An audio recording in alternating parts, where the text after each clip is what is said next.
All right, so 5C, we're talking about kinematics, and it flows straight from when we were talking about kinematics in calculus. So we've got just a summary table here for us to recall. We have displacement. We intuitively use S to describe the displacement function. Velocity is V, which is the derivative of displacement. It's the rate of change of displacement. And then we have acceleration, which is the rate of change of velocity. And so we differentiate from S to get to V, and so similarly we'll integrate from V to get to S, as shown in the chart down the bottom. And then we've just got a definition of what constitutes displacement and what constitutes speed increasing and so forth. All right, let's turn the page over. And we're introduced first to velocity time graph. So this is quite similar to what you might do in sort of year 10, year 11 physics. And we have a velocity time graph presented to us here. Looks like this. And I won't sketch it exactly, I'll just sketch it like that. And the important note from this is that the area under a velocity time graph is the distance that is travelled. All right, now if this is velocity, when it's above the x-axis we have positive velocity, and when it's below the x-axis we have negative velocity. So that means this section here is going to be how far it's moved to the right. All right, positive velocity means moving to the right by convention, and negative velocity means moving to the left. So basically something's accelerated, it's moved at a constant velocity, it's slowed down, it's stationary there because it has a velocity of 0. Then it starts moving backwards, all right, and then it starts slowing down, moving backwards. Okay, and then it finishes stationary, or velocity of 0. Okay, so part A says find the total distance travelled. So what that's going to mean is that's going to mean the area of all 4 of these shapes added together. That's going to be how far it's travelled in total. So we'll just get some measurements off our graph. We're going from 2 to 4, and then that goes from 2 to 6. So here's 2, here's 6, and that point is, I've drawn it very well, 10. And that point is 13, and that point is 12. And it goes down 2. Very good. All right, so we can just go through, and it's up to you how you communicate it. Lots of ways, but A, B, C, D, E. So if we have the area of A, it's a triangle, so it's 0.5 times the base times the height. The base is 2, the height is 4. All right, for B, it's a rectangle, 4 times 4. For C, a triangle with a base of 4 and a height of 4. D is also a triangle with a base of 2 and a height of 2. And E is a triangle with a base of 1 and a height of 2. And so we'll calculate each of those individual components and add them together. So here we've got 4, 16, 8, 2, 1. So 3, 11, 27, 31. So for part A, the total distance travelled, 31 metres. All right, so it's moved to the right a certain amount, and it's moved to the left a certain amount. We've added all of those together, that gives us the 31 metres. Part B, find the total displacement. So what's gone on here is A, B, C are the distance it's moved to the right, and D and E are the distance it's moved to the left. So if we were to just do A plus B plus C, all right, that's these ones, 4 plus 16 plus 8. What have we got there, 28. It's moved 4, 20, 28. It's moved 28 units to the right. And then, if we do D and E, it's 3, and it's moved 3 units to the left. So if we've moved 28 units to the right and then 3 units to the left, the displacement is 25 metres. All right, positive 25 because we're 25 metres to the right of the point of origin. What is the significance of the total area above the x-axis? So A plus B plus C is how far it travels to the right.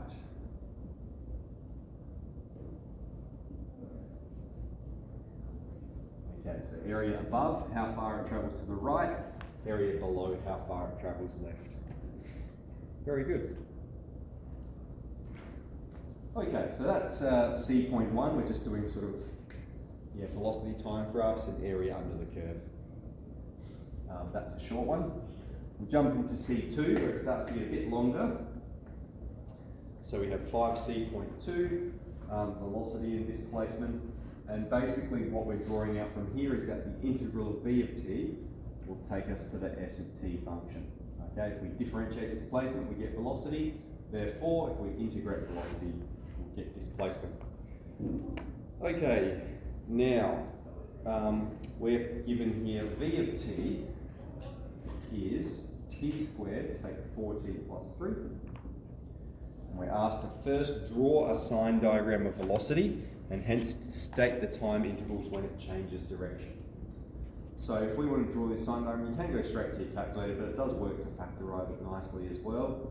So we have what, t take 1 and t take 3. And so the roots on the velocity sign diagram then are going to be 1 and 3. And it's got a positive a value, so it's opening upwards. And remember, when we're drawing sign diagrams for kinematics, we always start at 0, so we don't consider negative values. That's its sign diagram. So draw the sign diagram done, hence state the time intervals when it changes direction. Well, we can see it has positive velocity to negative velocity, so that means it's moving from right to left, changes at 1. And that t is 3. So that's our answer to part A. All right, calculate the integral from 1 to 3 of v of t and state its significance. So there was part A. Part B is saying calculate the integral from 1 to 3 of our v of t function. Okay, now, whenever it says calculate, calculate it. Use your calculator. So this is a 1 marker. We'll just type that straight into a calculator. You can use the fundamental theory of calculus. It's probably just taking a fair bit longer than just typing it in here. So what do we press? Option calc integral. Type in the function x squared take 4x plus 3. And we're integrating from, welcome Mel, from 1 to 3. There we go. Okay, negative. Why might we get a negative? So what's going on here? If we look at this graph, here's its sign diagram, and so that tells us about its shape, right? It's doing this, and if we're performing the integral from 1 to 3, we're calculating this area here. Negative because it's below the x-axis, and what it means in the context of our problem is that it's moved 4 on 3 units to the left. Very good. Okay, and so let's point out to you the change in displacement. Recall that? No, not yet. So, does it say state its significance? Calculate and state its significance. The object, the particle, moves 4 on 3 units left.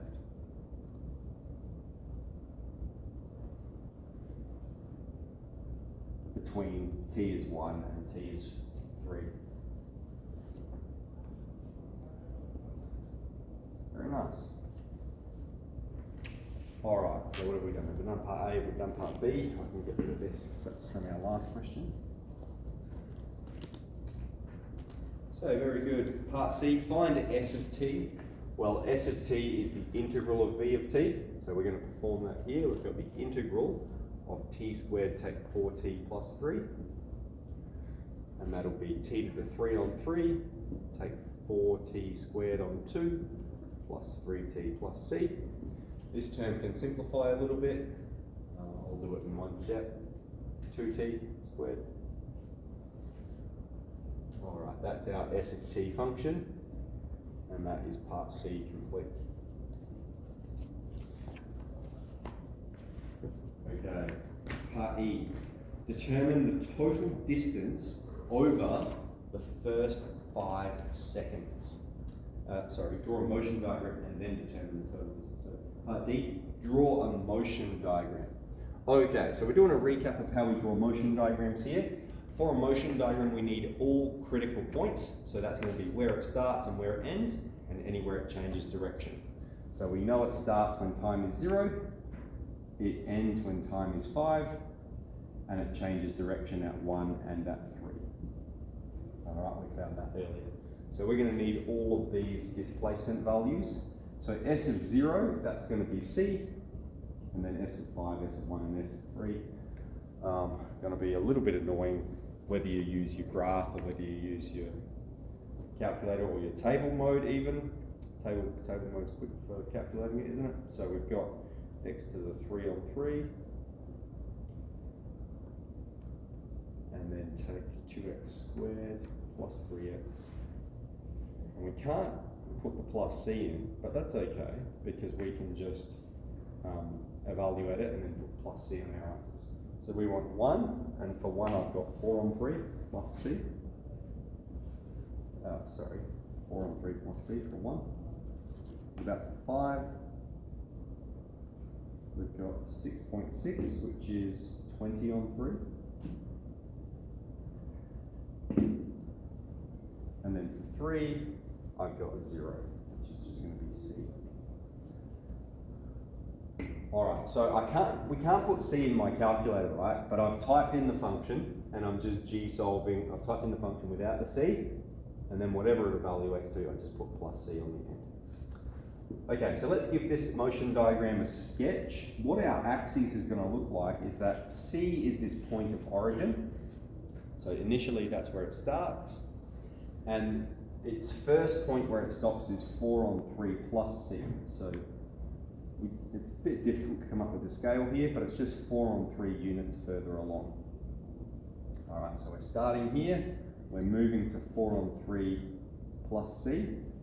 And then it moves, so we have S of 0, S of 1, and then it moves all the way back to where it started at S of C, and then it goes to 20 on 3 plus C, which will be over here somewhere. All right, so it's moving to the right, changes direction, moves to the left, moves to the right, moves to the left, and then moves to the right, and after 5 seconds, that's where it finishes. There's our motion diagram.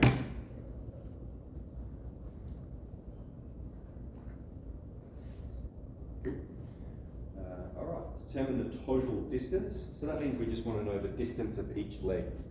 So from here to here, that's 4 on 3 units. And then back is 4 on 3 units. And then from here to here is 20 on 3 units. So when we add all those up together, 4 on 3, 8 on 3, 28 on 3 is our total distance travelled.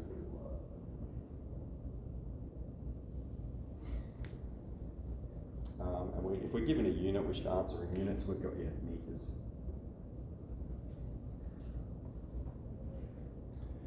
Okay, part F, determine the object's displacement after 5 seconds. So we've already done that in part D. So they're just sort of giving a little test. S of 5 is going to be the displacement after 5 seconds. And after 5 seconds, it's located at the point 20 on 3 plus C, where C is some constant. Sometimes we'll find it, sometimes we won't.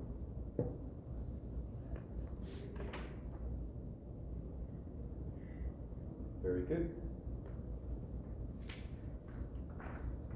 Okay, so now let's move on to velocity and acceleration. So we have an acceleration function here. So this is 5c.3. We have a solar sail accelerates at, and we have A of t is 100 on top of t plus 2 squared.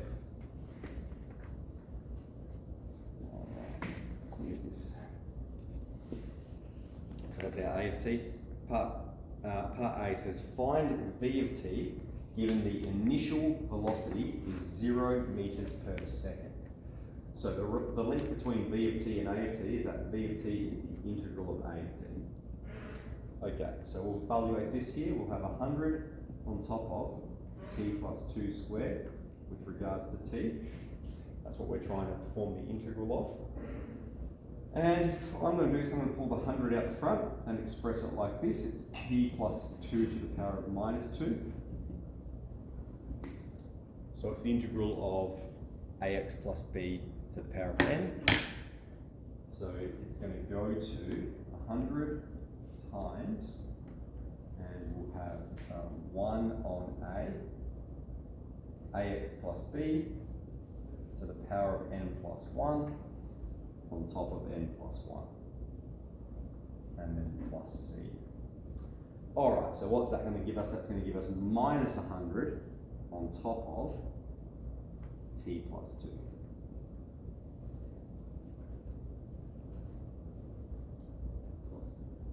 Plus c, very good. Now for the plus c,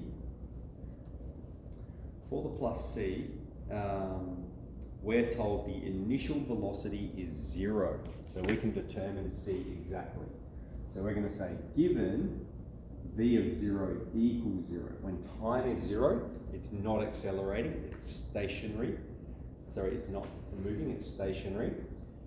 So when we sub 0 in here, so v of 0 is going to be minus 100 on 2 plus c, and so this gives us c is positive 50.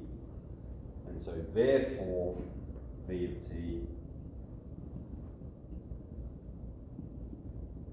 minus 100 on t plus 2 plus 50.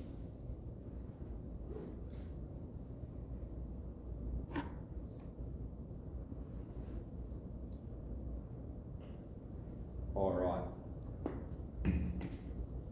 Now we're going to evaluate in part B the integral from 0 to 300 of v of t here.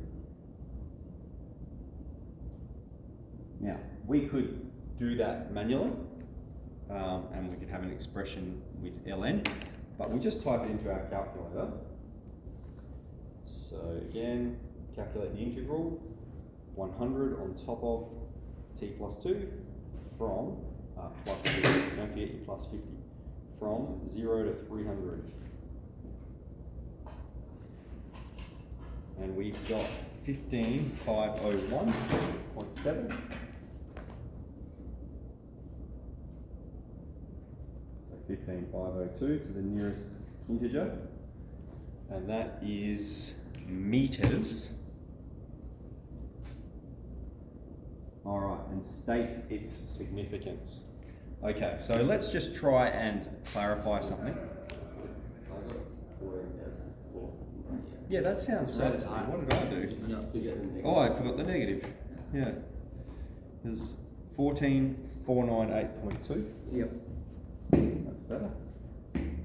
So 14498. 14498. Very good. Meters. Okay, so I want to emphasize something here, which is the integral from a to b of a velocity function will always be the displacement, and it will be the distance as well, provided it doesn't change direction, okay, which you might need to look at the graph to confirm. So in this circumstance, it's always safe to say the integral from a to b over any interval, if we're not sure whether it changes direction or not, it's always displacement. So this is the displacement. To answer the significance of it, displacement after 300 seconds. Okay, after 300 seconds, it's located 14,490 meters away from its original position. And as long as it hasn't changed direction, that's also going to be the total distance that it has traveled. Very good. So that's all of 5C. So you can see the notes aren't too bad, but let's spend some time on the exercises, I reckon.